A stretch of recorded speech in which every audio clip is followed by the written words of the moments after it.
ஜிஎஸ்டியால நிதி உரிமை போச்சு, நிதி பகிர்வுகளையும் ஓரவஞ்சன, சிறப்பு திட்டம் எதையும் அறிவிக்க மாட்டாங்க, பள்ளி கல்விக்கான நிதியை தரமாட்டாங்க, பிரதமர் பேரில் இருக்கக்கூடிய ஒன்றிய அரசு திட்டங்களுக்கு நாம தான் படியிறக்கணும்.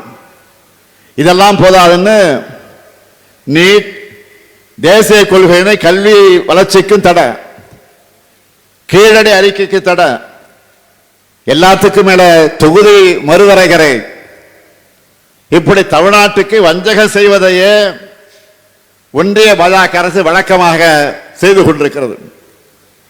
தமிழ்நாட்டை 3 முறை மிகப்பெரிய பேரிடர் தாக்கி ஆயிரக்கணக்கான மக்கள் பாதிக்கப்பட்ட போதெல்லாம் உடனே வராத, நிதி தராத ஒன்றிய நிதியமைச்சர் இப்போது கரூருக்கு மட்டும் உடனே வருகிறார்.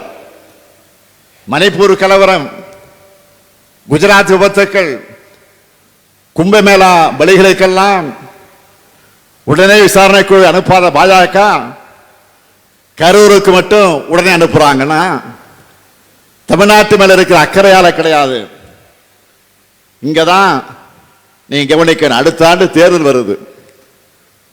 இதுல ஏதாவது அரசியல் ஆதாயம் கிடைக்குமா? இதை வச்சு யாரையாச்சும் மிரட்டலாமா, உருட்டலாமா அப்படின்னு பாக்குறாங்க. யாருடைய ரத்தத்தையாவது உறிஞ்சி உயிர் வாழ துடிக்கிற ஒட்டுணியாகத்தான் பாஜக இருக்குது.